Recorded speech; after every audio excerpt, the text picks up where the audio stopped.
All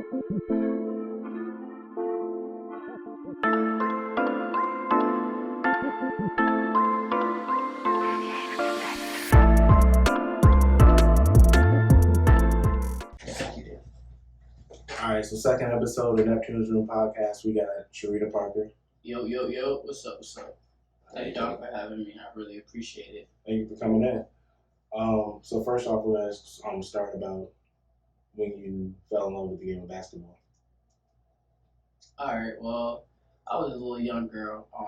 I saw a whole bunch of boys playing, but I ain't seen no girls playing, and it was just something that I actually enjoyed having fun doing, and it kept my mind off of stuff that I shouldn't be worried about, you know how it is.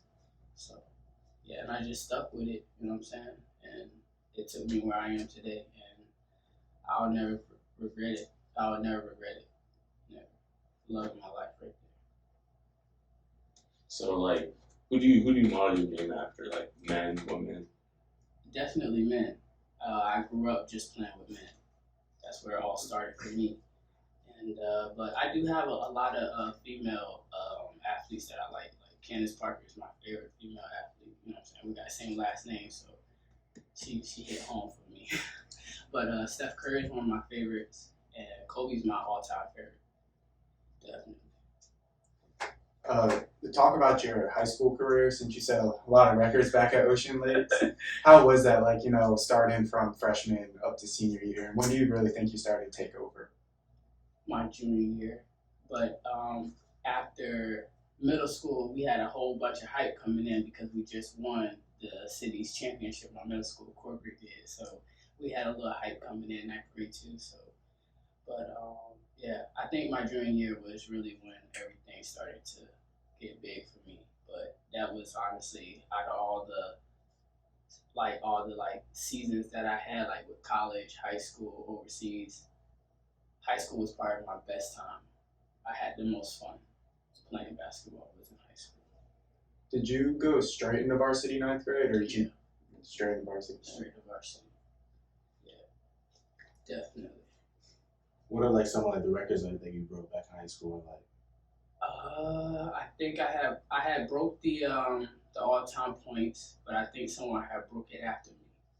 I think Kayla had broke it after me. But yeah, I had broke that. I broke most points in a half. I scored 30 in one half against Cox. I remember that. That's my Kobe Bryant shirt. What about recruiting? Because I know you ended up landing on Rutgers, but what was the recruiting like for you? That's why my junior year was really popping, because I started playing ball with Boo Williams, and that's really when them letters started coming, really coming. And I remember being in the athletic training room with Coach Mack, and I got a call from Rutgers, and they're like, "What you want to do? What you want to do?" And I'm like, "Man, I don't know." Right there, I'm about to make one of the biggest choices of my life, and I'm like, "Bro, I don't know. I don't know if I want to go to ECU or Rutgers." And then I just called him I'll go to Rutgers, and that's just how it went from there. Where is Rutgers? Because I've heard of it, but I don't really know where it's New at. Jersey. New Jersey. Oh, Yeah. A little rough part of New Jersey too, but it's nice. Very nice, diverse school. Beautiful colors. So, what brought you to Rutgers and your career there? The colors.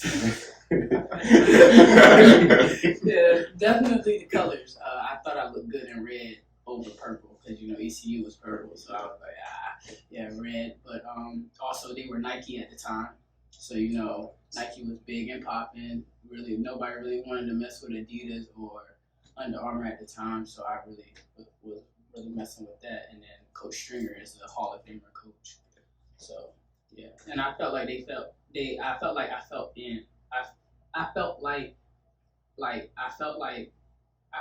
with them. I played just how they play, same tempo. You know what I'm saying? Get up and down the court. You know what I'm saying? Yeah. So what's more of your career at Rutgers Well, I only played 3 years at Rutgers, and I transferred, and I went to UNCW with Coach Barefoot. But yeah, I did 3 years there, And then I went down, I transferred after my grandmother passed.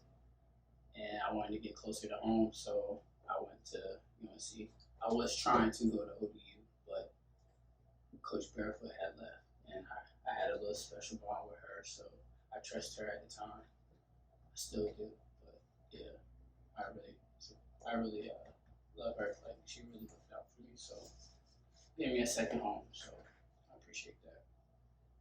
And RIP to your grandma, but how did that have like? What was the impact that had on you at that time in your life? I try not to like talk about like the whole situation because like I tell you like the whole situation, you'll be like, oh, damn, like, because I honestly wasn't planning on going back to school. Like, I was hurt. Like, it's like, when you're like so far away from home and like people are hurting, but you don't even know that they're hurting because you're so far away.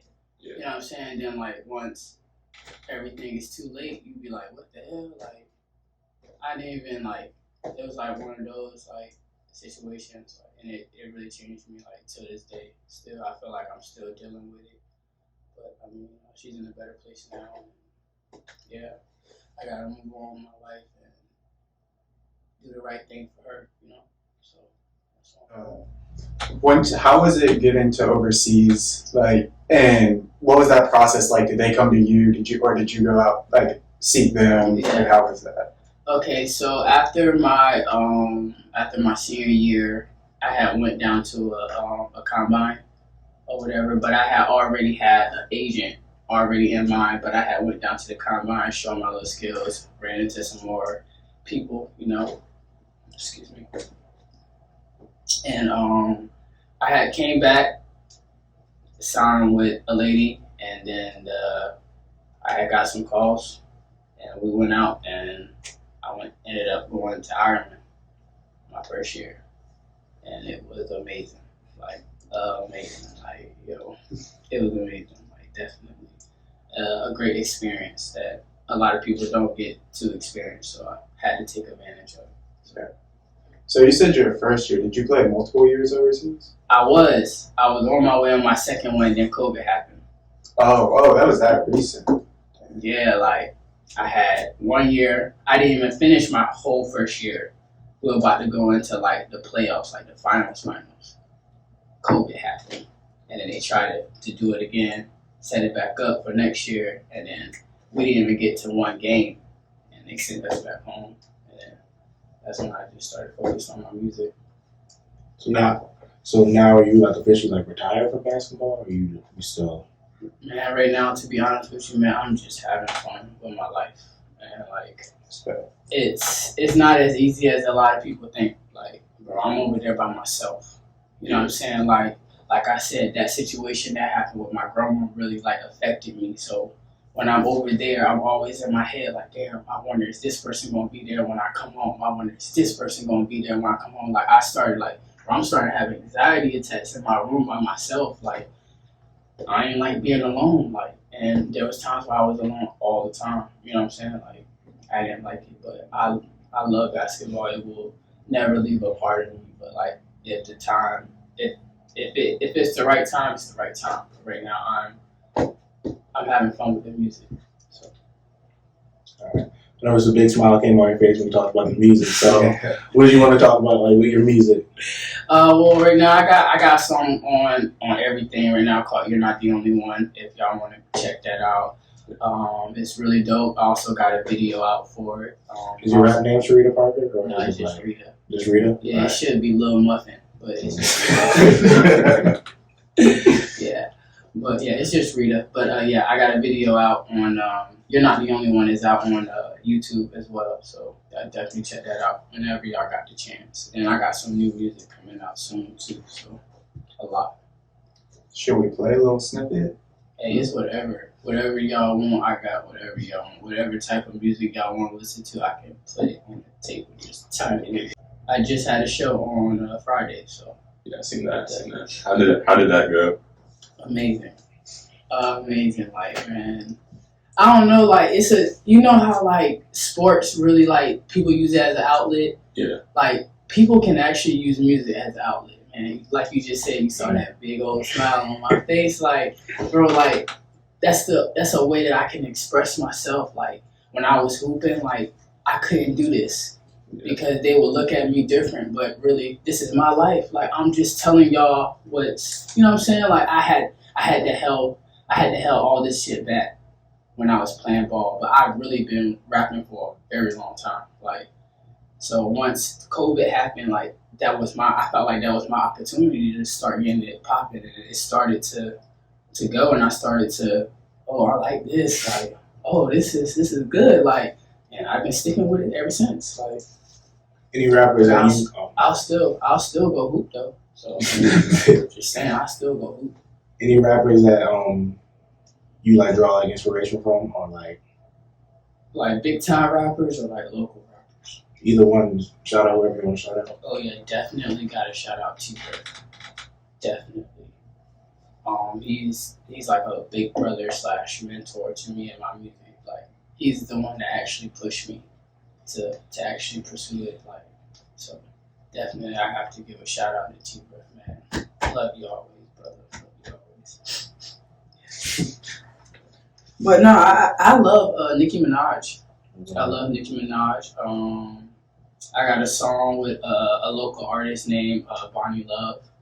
That shit called Pressure. That shit, the Pressure remix from Ari Lennox. Pressure? Oh yeah. We did that. That shit go hard. I like J. Cole. I like a lot of people, and of course, you know, I like Lil Wayne because everybody say I look like Wayne. It's alright. Louisiana, I know. But yeah, I'm all over the place. I love old school music, like Temptations, like Delphonics, like Manhattans, man. Like I'll play me some like slow jams. Like you'll be like, what the hell? This about to put me to sleep. But nah, nigga, this about to put me in my feelings. But yeah, nah. I like a lot of music. I do some gospel too. Like I'll sing me some gospel too. So like I'll do a lot. You can make like a top 5 like artists of all time. Like who would be like your top 5? My top 5. Of course, Wayne gonna have to be there. Nicki's gonna have to be there. I'm gonna have to put J. Cole in there as well. Gotta put Biggie in there. That last spot, there could be so many people. Like I'll be selfish to say myself. I really don't know who else. Like I don't know. Y'all got anybody that y'all think should be there? Not for your top 5. Like who else y'all think that I missed out? Who y'all think that I'm missing out on? You can put yourself there if you want. Nah. I want to keep myself humble right now. That's Okay, definitely. You said the Temptations. But Kanye, Kendrick. You know what? After 7.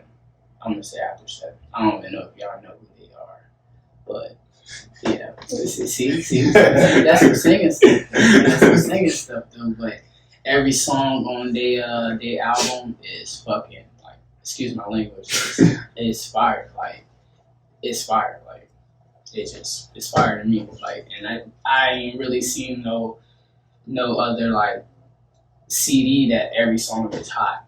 Like, but that thing is hot, and it's old, and I'm like, damn, that's hot. So yeah.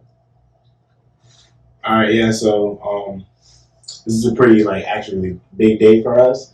So we're gonna translate back to the court. I don't know if you're like a big NBA fan, but this side of the table is Celtics fans. He's the only Heat fan on the podcast, so it's whatever we have. What about y'all Lakers fans? No, Celtics fans. Yeah. So Celtics versus Heat tonight. MVP. Like who you got tonight? It's at the Heat, right? Yeah. Mm-hmm.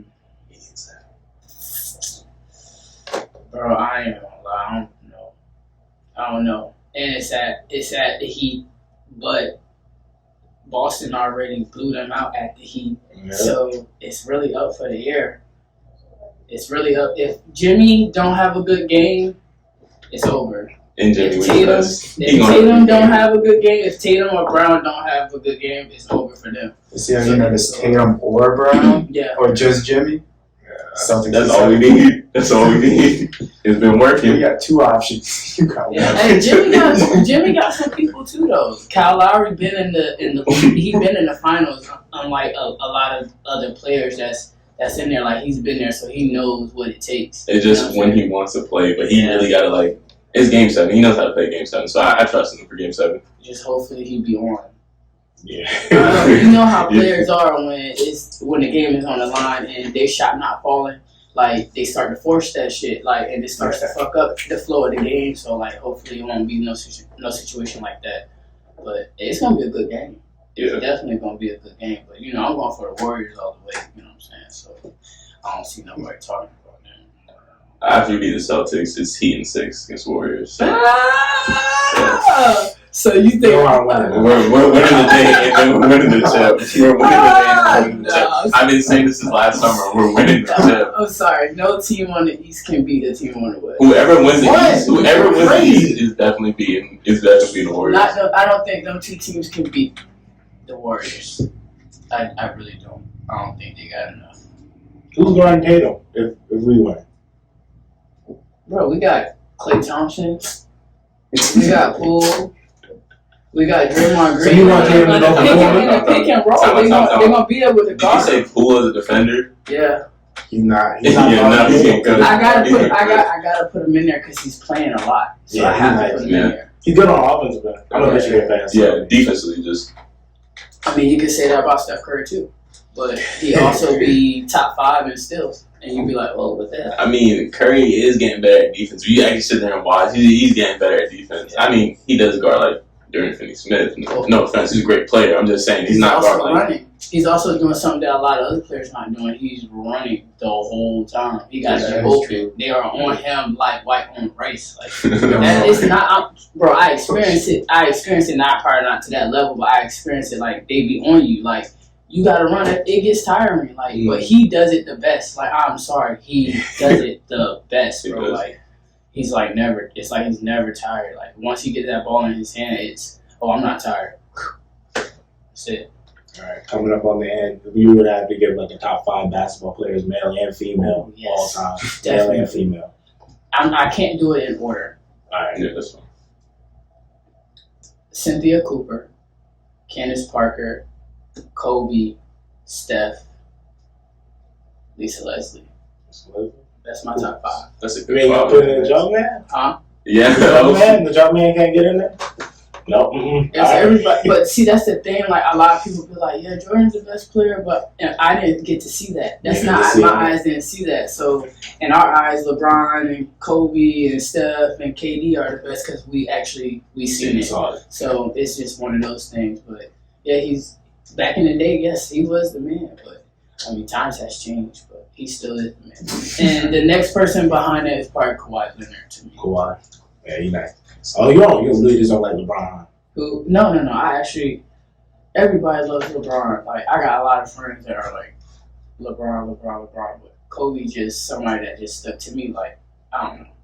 I just really like Kobe. Like, I like how hard he worked. Like, ain't no complaining, bro. I'm gonna find a way to get it done. Like, I don't know. Like, who you gonna put on my team? All right, we're gonna figure it out. You know what I'm saying? We're gonna figure this out together. Like, one of those type things. So, rest in peace. Coming up on the last question, if you could like give like advice to like any like other the young recruits around here, like on how to get like recruited, what would you say? I would say go to a school that needs you, not just wants you. Because there's a lot of schools out there that just want you just because they need an extra body. You know what I'm saying? Like, I would definitely just tell you, go to a school that actually needs you. Do your research, look at film, go to a team that you actually feel like you're going to play. I'm sorry, but you don't want to just sit there for your first year. I know they say you sit there for your first year to learn and all that. No, time is money. I'm sorry, time is money, bro. I want to experience it by playing, not by just watching. You know what I'm saying? So go somewhere where you feel like you can actually compete to play as your first year. Like, why belittle yourself? Like, especially if you go to a big school with like they're gonna have top end recruits every year, so you don't. And when you go to them big schools, like they're gonna try to test you. You gotta stand your ground, and you know what you came there to do. You gotta just do your job. Like, can't nobody tell you that you can't do your job. Like, if you work hard and give 110%, nobody can tell you nothing. Like, at least you work hard. I'm not gonna give up on that play. I bet you she won't get that ball. I bet you she won't score. You know, so you gotta have that type of mentality. Definitely. The Mamba mentality. You said what? The Mamba mentality. You have to have it. See, that's another reason why I love it. So, like, that mentality, bro. Definitely at Rutgers too. They definitely got that mentality in my head too. They were a real deal. So, yeah. But I really appreciate y'all for having me, man. It's been really nice. Appreciate it. No problem. Thank you. All right, thank you for coming out, for real. All right, that's another episode of Neptune's Room. Make sure you like and subscribe. Said I made it out, but I really didn't. Still living in the same hood that I grew up in, taking a different path, not from my dreams. Dreams said WNBA, but that's not what it seems. I was balling though, I was overseas. That was pro in my eyes, I had what I need. I was a young killer trying to hoop with dope dealers, used to kick me off the court. Summertime, no winter. Hey, basketball was my breakfast, lunch, and my dinner. And what about the weather? Rain couldn't stop me either. See my child.